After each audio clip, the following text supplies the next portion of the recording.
พี่น้องเนาะเอาเปิดภาพมาบัดนี้พี่เด้อพี่น้องเด้อมาบ้านพี่น้องพี่เนาะมาหาทางเบามิกเพิ่นพี่น้องเนาะมีทางแม่ด้าพี่น้องเนาะเพิ่นอยู่ต่างประเทศเพิ่น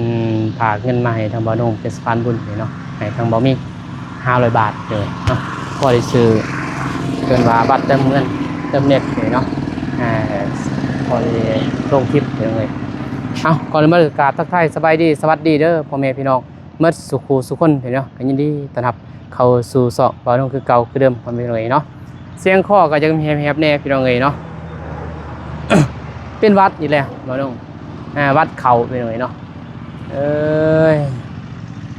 ไปหาทางบ่มีเพิ่นจะเฮ็ดหยังพี่น้องเนาะผู้บ่าวนี่ผู้บ่าวผู้แพ้วอันนี้ผู้สาวอันนี้บ่ได้ไปไสบ่สบายเด้อผู้สาวเลยนี่พ่อสบายดีป่ะแม่บ่ได้ซื้อหยังมามีแต่สิเอาเงินให้เพิ่นไปซื้อเองแหละซื้อหงยูงกินเองอยากหยังซื้อคนละแสนลูกก็บ่มีเงินพี่น้องมีก็พอได้ให้เล็กน้อยเพิ่นได้ด้วยไปซื้ออย่างยังก็ซื้อให้กินน้ำส้มน้ำหวานก็ซื้อกินเผยเนาะแจ้งอยู่บ่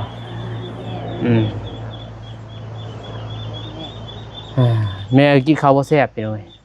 เพิ่นก็เดี๋ยวเขากินนะบ่ชื่อปลาก็บ่กินติเลยยังทางยังโอแต่บ่าวนุ่งเองยังพอแล้วเนาะ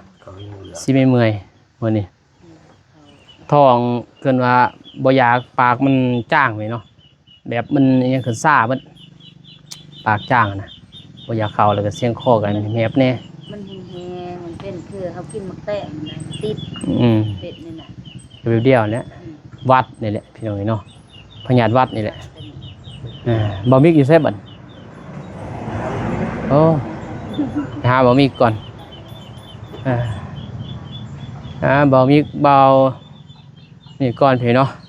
ป้าโธ่มั่งแล้วพอไปมั่งตัวนี้เต็มนะพี่น้องเลยมาแล้วก็ทุบเลี้ยงกบ บ่ได้พี่น้องเนาะขี่เต็มมีแต่ดูดป้อมออกกับดูดออกแล้วเลี้ยงกบได้ยุ่นอนเนาะดูดล่างเลยดิเลี้ยงกบได้เซยแต่ดูดออกก็ได้ดูดไปใส่พุ่นพี่มาเบิ่งห้องน้ำพี่เนาะมาแต่เฮ็ดแล้วบ่าวนุ่งก็บ่ได้เบิ่งพี่เนาะห้องน้ำพอเพิ่นบ่ได้แล้วแต่ว่าบ่ได้โบกพี่เนาะบ่มีเงินยามันแหละห้องน้ำพี่เนาะห้องน้ำซื่อๆสิหาโบกยังเด้มีแต่ว่ากอนี่แหละมันบ่ทันนั่นน่ะเบิ่งนี่กอได้อยู่นี่พอดีเต็มเบิ่งนี่หยังมันสิพระยามพ้นนี่แหละเนาะ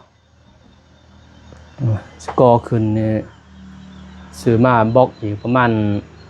50ก้อนพี่เนาะไปซื้อวันนั้นสิซื้อมาถ้ามีเงินก่อนมันต้องบ่มีคักอยู่บ่มีคนเฮ็ดได้พี่เนาะห้องน้ำนี่ง่ายสบายแบบนี้เนาะทำสิท้ายไปเลยบ่หาโบกก็คักแล้วนี่บนนี้สะอาดดีพี่เนาะใหญ่บ่าวโนยังเสียซ้ำนี่แหละอันนี้ห้องอาบตัวนี้ห้องอาบแต่ว่าท่านอาบบ่เฮ็ดห้องอาบบ่ท่านอาบเนาะ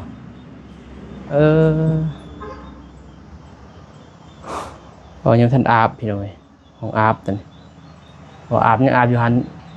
ตามเบิ่งพูดแล้วยามหนาวผมจะมาอาบอยู่นี่ไว้เขาไปน้ำได้เซยได้เขาต้นหนึ่งก็บ่เต็มแล้ววางนี่เป็นยังไงเนาะเขาต้นหนึ่งก็บ่เต็มเนี่ยหลอกบ่มีหลอกทางหลังทางในใส่หลอกในเรื่อยๆบ่มีหลอกในเนาะนะหลอกนอกบ่มี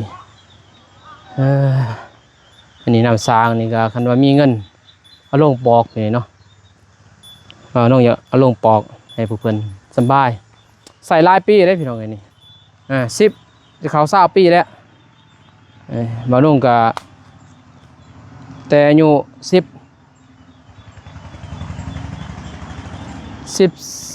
15นี่แหละยังเข้า20เด้10ปลายปีเลยพี่น้องเนาะบ่นุ่งไปอยู่นำเมียก็10ยังเข้า11แล้วเด้10ปีเลยอยู่นำเมียบ่นุ่งอยู่นี่ประมาณ2ปี3ปีที่2บ่นุ่งขุด2บ่ทันบักเลิกเห็นบ่ได้มาขุดใหม่อยู่นี่ ไปเข้าหาหาน้องสาวก่อนไปแน่แล้วบ่นางฮะไปแน่แล้วใบเด้อใบจีเพิ่นแค่นี้แล้วบ่เจ็บแล้วบ่บ่วินบ่หัวบ่เฮ็ดบ่อึนึกนึกหยังเลยแต่แบบถ้ามันย่ำหนาวมันจะเฮ็ดอันนึงแต่บ่แม่นย่ำหนาวก็บ่เอาเฮ็ดเวียกนักก็บ่ปานใดปีหนึ่ง2 ปีไปแล้วพังอาการเฮาเลยเป็นจังไดเนาะมันบ่ได้เศร้าง่ายๆเด้มันนานดื้อก็มันแล้วก็พาเจ้าหน้าบ่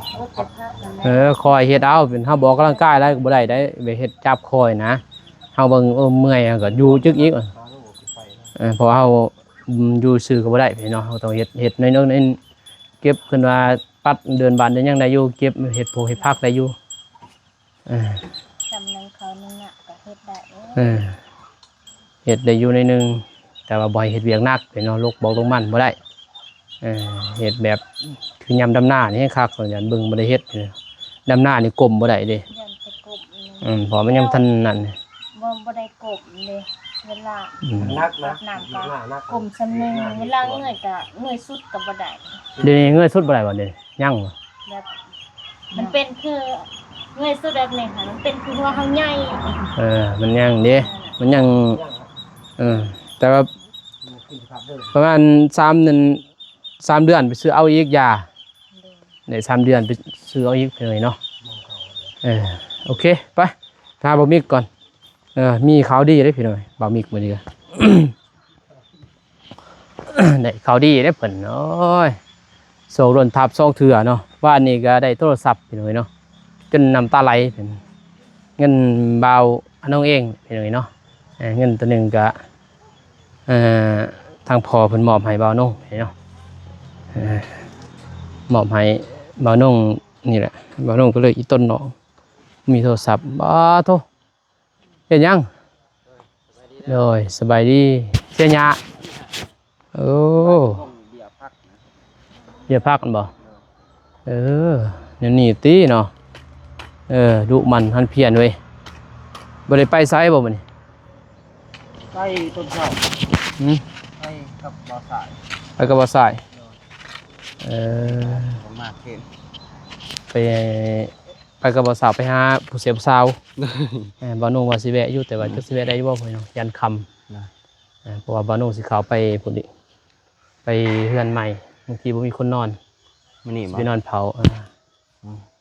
ยันเล็กหลอกของหน้าพี่น้องเนาะเสียรถโอ้ตัวนี้จะขุดเลยได้ไหมบนเสียบ่แล้วหลีเก้าเกลือเสียหอยได้เนาะเป็นหักหญ้าเด้หอมเป้หอมเป้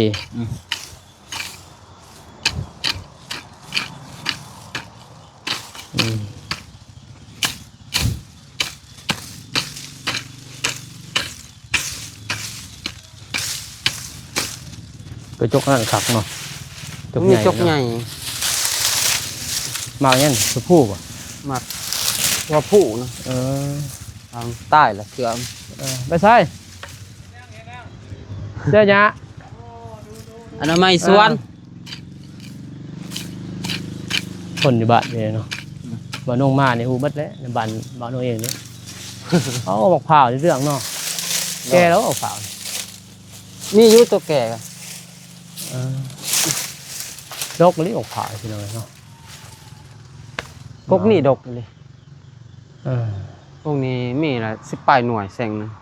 นึงปะ เออเนาะเอาดกกะลีพี่น้อง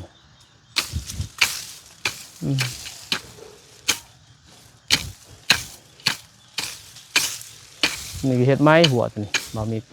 ฮะแป้งไม้หัวมันนั่นมันได้ผุพังหมดตัดใหม่มาเฮ็ดไม้เดี๋ยวหยันหมูดุดเขาเนี่ยหมดเลยผักแต่บ่มีหมูหรอก เขา เนาะ บ่ได้ปล่อยเลย บ่มีหมูมีหยัง บ่มีเลย หมูตายหมด ว่าแถวนี้เขาบ่ให้ปล่อยหมู่เลย อ๋อหมอกม่วงก็บ่มีเนาะหมอกม่วงงาเดียว ป้อมดอก หมอกม่วงตอนกระปั๊บ มีแต่กบตัวนี้นี่บ่เป็นหมาก เงาะตัวนี้ เอาเสียไว้สิแล้วอีกบ่ แล้วอยู่ มื้ออื่นก็ขุดได้แม่นบ่ ขุดบ่งหันพอได้กินได้เพิ่นเอ้ยเนาะสวนครัวปลูกผักสวนครัวพอได้กินอยู่ผักหญ้านี่พอเฮาเวลาเฮาหิวข้าวคักเพิ่นเอ้ยเนาะบ่าวนุ่งนี่มักเด้แบบนี้สุปผักโอ้แซ่บเพิ่นเอ้ยเนาะเฮาสุปมายังได้เลือกผักธรรมชาติเช่นว่าปลอดสารพิษเพิ่นเอ้ยเนาะบ่มีสารเกินว่าเคมีเกินว่าเห็ดด้วยใส่พุ่นขี้แกบแล้วก็ขี้งัวขี้ไก่งาม ใส่พุ่นธรรมศาสตร์เอ้า ก็ต้องอยู่ในเมืองคือบ้านนงอยู่เนี่ยโอ้ไวเสียหน่อยเนาะบ้านนงเลยว่าบ่อยากอยู่ในเมืองนะอยู่แล้วอดบ่ได้เป็นเนาะเฮาต้องได้ซื้อนะอายุบ้านนอกนี่มีดินเองประมาณนี้ก็โอ้เฮ็ดสวนครัวซ้ำสิกินเนี่ยปลูกมักเขือมักพริกมักแป้งบ่าวนุ่งมักได้เลี้ยงปลาอย่างเนาะเฮ็ดสระปลาตะกี้บ่าวนุ่งเฮ็ดบ่นี่แหละเลี้ยงกบนี่บ่าวนุ่ง ตอนยังน้อยไปสอนอีพวกมากเลี้ยงโอ้ยก็พอได้กินอยู่ได้พี่น้องกบเป็นใหญ่เมื่ออยู่ในเมืองอีกก็เลี้ยงปลาดุกเห็นเนาะบ่าวนุ่งซื้อมาแต่ปากซีเลี้ยงใจหมักเลี้ยงปลาดุกมดปลาดุกมันไหลออกแต่กลางเห็ดอยู่กลางได้น้ำท่วม เลย โอ้ยหมูยลุมกินนี่เนาะเสียดายบ่าวนุ่งหมักแบบหมักการเลี้ยงแบบเกษตรนะหมักหาขนาดเห็ดเกษตรคือนี่บ่าวมีกนี่เห็ดโอ้ยเห็ดได้เด้นเห็ดสะปลาเซ้ยเห็ดบนนี่เห็ดได้เซ้ยเห็ดสะปลา ได้อยู่คันมี ก่อขึ้นด่าง บ่แบบเฮ็ดพะยางเอ้า ไปย่างยันแมวไปคลอด ไม่ได้กินก่อน หักเลี้ยงยากนะมันมีแมวแถวนี้ นี่ก็ว่าก็จะก่อขึ้นบ่ยากเพราะเฮาใส่หลอกเด้ ใส่ล็อกเนาะ ซื้อตะนางเอาเด้จกบ่ได้ดอกตะนางทีๆเจ้าบ่ โดย ใส่ทีๆเอาตะนางบัดเฮาสิเกลือเฮาก็ห้วยเลยบัดเฮาอยากเบิ่งเฮาก็เปิดขึ้นโอ้ยเป็นจังได๋บ่าวนง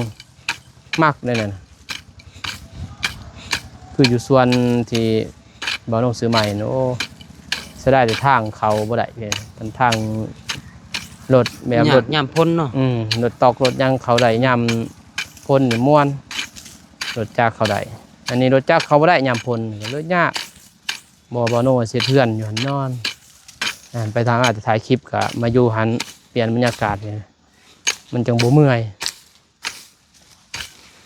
หลังจากเขามาถ่ายคลิปหายังมันเมื่อยเขาเลยก็เอาไปผ่อนคลายกันเอาธรรมศาสตร์มาบรรบัดไปหน่อยเนาะมันสิปลอดโปร่งสมอง เนาะ ไปจะได้ใส่โทรศัพท์ใหม่ คากบ่ หักอยู่ เนาะ ดีใจยินข่าวว่าจนบริกินข่าวบ่หมดคืน ฮะ กินอยู่แต่บ่หลาย กินอยู่บ่หลาย โดย ดีใจแห้ง โดย เป็นยังไงเนาะดีใจแห้งเป็นจนกินข้าวบ่แซ่บนอนบ่หลับบ่ได้เด้อเว้ย เป็นยังไงเนาะตั้งใจถ่ายคลิปได้บัดนี้ยินข่าวว่าสิไปเฮ็ดเวียกบ่ โดย เวียกไส อยู่ปากซองพุ่นล่ะ เป็นจะได้เฮ็ด YouTube แบบมันบ่ทันมีรายได้นะ อยากไปหาเงินแน่ เพราะว่าไป YouTube ก็เฮ็ดคือเก่าบ่ ฮะ YouTube ก็ยังเฮ็ดคือเก่า ก็ ก็สิถ่ายเลยทางพุ่นก็ โอ้ จะไปเฮ็ดเวียกเลยถ่ายไปนำเวลาว่างหั่นนะ นะ เพิ่นว่าจะไปหาเงินเพิ่นเพราะว่าติดหนี้หลายนะ เนาะ เพิ่นจักเพิ่นสิได้เงินมาใช้ท่าแต่ YouTube นี่มันบ่ได้เพิ่นเนาะ มัน รายได้มัน หลายเดือน วิว วิวบ่ดีก็บ่ได้ รายเดือนเติบได้อยู่แม่นบ่ โดย ก็เลยไปหา อืม พอเดือน4นี่หมู่จึงจะได้หมู่เอาได้เงิน โดย บ่รายเดือนหนึงเดือนละวันละแสนแม่นบ่ โดย เดือนหนึงก็ถึกอยู่3ล้าน โดยแต่ว่า 3ล้านก็ยังคือแน่เด้บ่ได้จักดิแม่นบ่เฮ็ด YouTube นี่แต่เฮ็ดนี่ยังบ่ทันได้เลยพี่น้อง บ่ทัน 2เดือนเนี่ย2เดือนเนี่ยอยู่นี่บ่ทันได้เงินจักเก็บก็เลยว่าน้องเพิ่นว่าตัดสินใจอยากไปเฮ็ดเวียกก่อนเพิ่นว่าแล้วก็ถ่ายคลิปเลยอยู่พุ่นเพราะว่าทางบ่าวนุ่งเองก็มันสิมีวิวเลยพี่น้องวิวก็คือเห็นนั่นแหละบ่าวนุ่งก็จักสิซอยน้องใดๆแซ่ได้จะแซ่พี่น้องเนาะก็พอเฮาสิไปใกล้ก็บ่ได้เด้ทางบ่าวนุ่งไปใกล้บ่ได้อีกมัน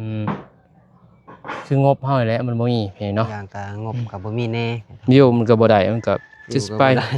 FC เพิ่นก็ว่าอยู่มันสายก็ว่าถ่ายแต่ซ้ำๆมันก็มันไปอยากเบิ่งอะนะ โดย มันต้องมีเฮฮาตลกเฮฮานำแน่พี่น้องเนาะก็ไปลองไปเบิ่งจักเดือน2เดือนเด้อ โดย สู่ส้นนั่นแหละ อืม ถ้าว่ามันได้ถ่ายทรายนั่นพี่เนาะก็ถ่ายเลยวิวเลยเท่านั้น โดย ก็ถ่ายก็เฮาเฮ็ด YouTube ต่างให้เพิ่นพี่เนาะถ้าว่าเฮาได้ใส่นี่ใส่ซีนครึ่งหนึงก็แน่พี่น้องเนาะต้นน้องเพิ่นนั่นแหละ แล้วบ่ อย่างน้อยหนึงแล้วนี่ก่อน ทำงาน แล้วสิขุด ทำงานอยู่ ขุดปะ บริษัทปากซอง โดย ไผ่บ่บริษัทไผ่บ่